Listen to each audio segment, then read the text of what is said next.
hospital. Well, I have some news for you all. Boom. I got my gallbladder removed. So yeah, I'm in pain right now, and I have to have more surgery tomorrow, which is sad because I thought it was going to be over. But unfortunately, it's not. My ducts is clogged. They said it's going to my liver, so they have to remove the gallstones out of my liver.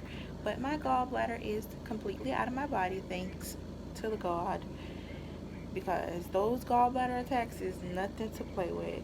I'm telling you, I would not wish it on my worst enemy. Not one thing about no gallbladder attack. It's worse than labor. I just was in labor and it didn't even feel like that. So I'm like, what in the world? But yeah, I am going to get my surgery tomorrow. I don't know if they're going to let me go home tomorrow because, you know, when you get your gallbladder removed, it's like outpatient. So if I didn't have to have surgery, I probably would have went home today, but I'm not sure. But I get my MRI in the morning around probably about 9 o'clock, 8 o'clock, because they took me for my surgery at 9 o'clock and I got out around 11. I woke up at 11. And they brought me back here around 12 because my blood pressure was high. So they would not let you come back to your room until your blood pressure is lower than it's supposed to be.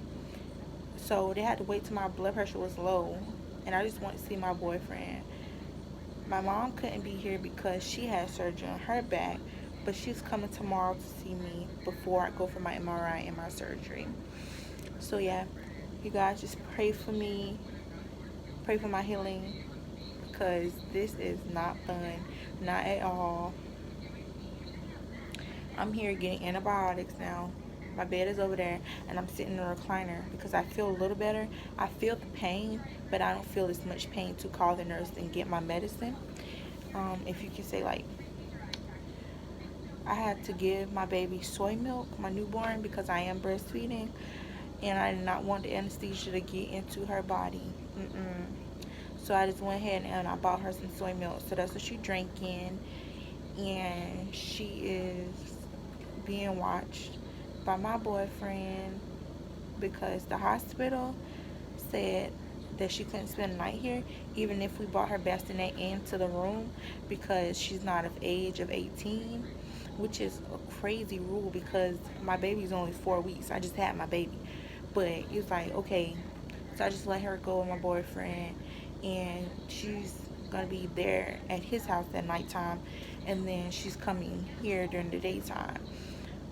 But I'm not watching her. His sister is gonna be watching her. So yeah, just pray for me, you guys, because this is so painful, very painful, very painful. I had gallstones when I was, well, I probably had them before, but I started having the symptoms when I was 4 months pregnant, and I went into the hospital. I just thought it was gas the whole time, but it was really gallstones, and I didn't find that out till the end of February. But it started in January when I was 4 months pregnant. They couldn't do anything for me but give me a little bit of morphine at the hospital because I was pregnant. So yeah, I had to struggle my whole pregnancy with these gallbladder attacks. I cut out fried foods from my diet, sugars. I drank water. I ate baked chicken. And you know, I just had a clean diet because fried foods and fatty foods and butter, they will activate a gallbladder attack. So I just had to cut all that out of my diet. And yeah, I thought they were gonna go away after I had my baby, but since I was struggling with them for a complete 5 months, I guess the symptoms got worse and worse, and that's how my duct got clogged up.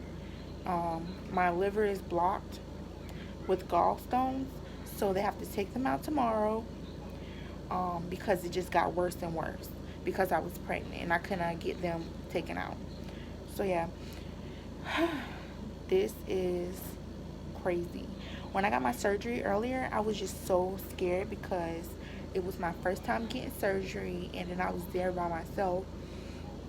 So when I went into the surgery room, I guess they give it to everybody. Um, they gave me a little shot, and I was like, "What is this?" And then they said that it's calming medicine. They gave me the calming medicine about 10 minutes before you go into the actual surgery room. And yeah, so I went to the surgery room, and then the registered nurse, she was like, "Hi, I'm not gonna say her name." She was like, "Hi, I'm gonna be your nurse." So the anesthesiologist introduced himself to me. There were two of them, and they have to be in the room when you're getting your surgery, just in case you may need some more. But they introduced their self to me, so they were in there. The registered nurse was in there. A CNA was in there, and also two surgeons was in there.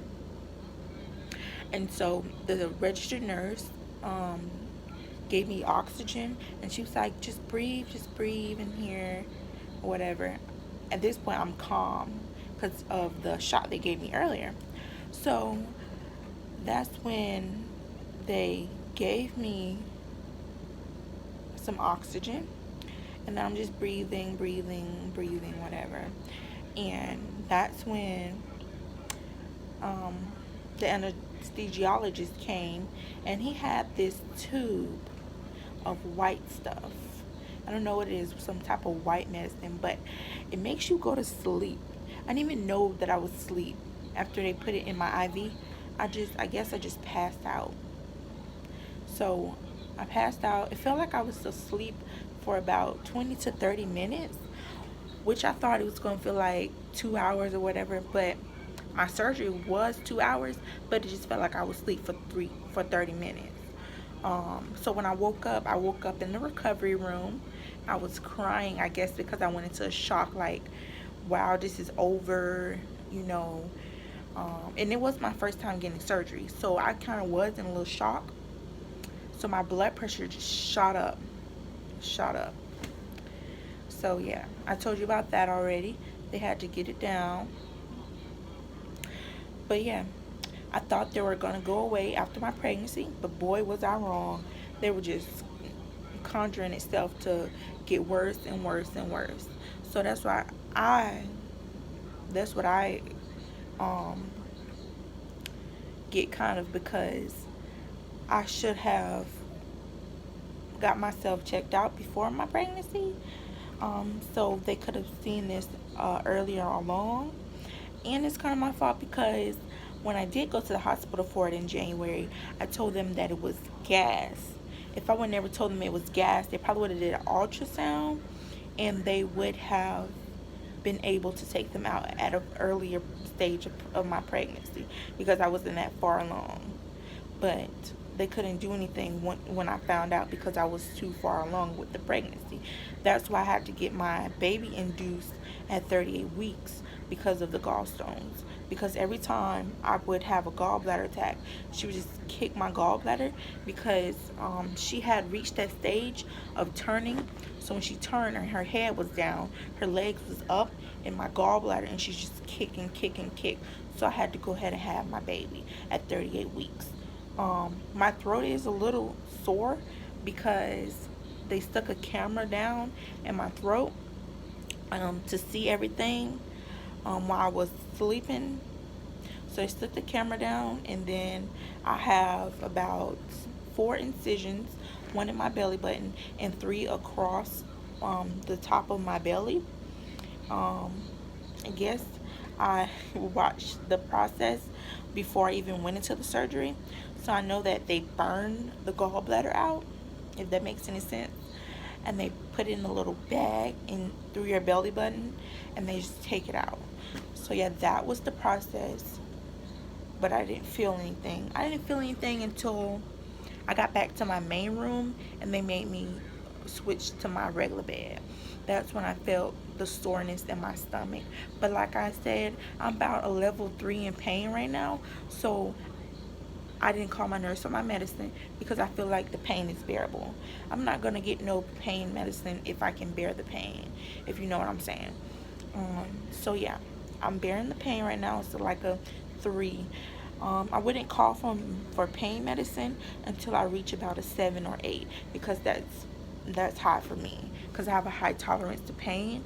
So I'm just not going to call for medicine right now because I don't feel like I need it. But yeah, that's what happened. Pregnancy with gallbladder attacks, with gallstones. Really thought it was going to go away after I had my baby. Boy, was I wrong. That's what I get for assuming. But yeah, after I had my baby, I still kept my diet clean. I just think it just got too worse, where it just had to happen, because I ate oatmeal, which is the most blandest thing you can eat. I had oatmeal, and that set it right off.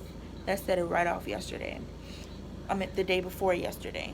So I came here yesterday, and they had to keep me, and I spoke with the surgeons. But that is the most blandest thing you can eat, and it just set it right off. So I guess it just had to happen because of the worsening that it got. So yeah, that's my story about my gallbladder. Thank you for watching, and subscribe to my channel. And yeah, I'm gonna be posting videos all the time. So yeah, subscribe to my channel. And yeah, this is my crazy life. So tune in, because it's really crazy.